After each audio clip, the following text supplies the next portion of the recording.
আপনারা খুব বড় বড় কথা বলছিলেন না? আপনাদের মেয়েদের কি কি যেন সব শিখিয়েছেন, এই বুঝি তার নমুনা?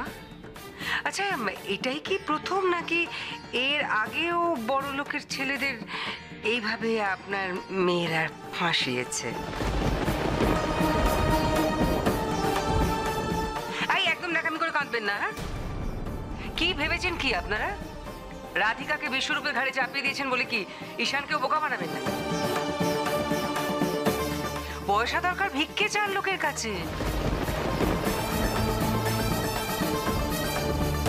এইভাবে লোক ঠকিয়ে তো। এসব আপনি কি বলছেন দিদি? ঠিকই তো বলেছে বন্ধনা, ও যা করেছে তারপরে তো এই কথাগুলি আমাদের শুনতে হবে। আমার কি মনে হয় জানো তো বন্ধনা, আমরা বোধহয় সঠিকভাবে আমাদের ছেলে মেয়েদের মানুষ করতে পারিনি।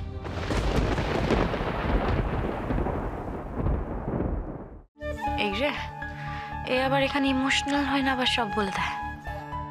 রাধিকা, তুমি কেন কাঁদছো? তোমার কিন্তু এখানে কোনো দোষ নেই। হ্যাঁ, তুমি যা করার পিকুর বুদ্ধিতে করেছো। পিকুর দোষ, পিকুর বাবা মা বুঝবে, তুমি ওর কেউ না।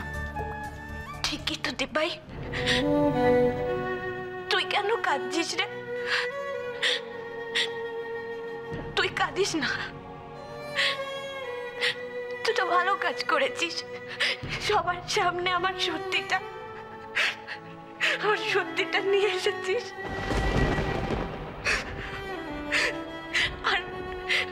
আর সত্যি বললে কেউ কখনো কষ্ট পায়? কেউ পায় না রে কষ্ট।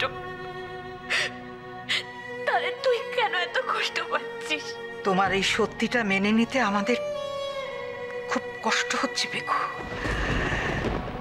তুমি যা করেছো তার জন্য আমি তোমাকে কোনোদিন। আমায় ক্ষমা করতে পারবেন না তো ম্যাডাম? আমি জানি ম্যাডাম, আমি যা করেছি তার জন্য ক্ষমা চাওয়া উচিত নয়। আর ক্যাপ্টেন,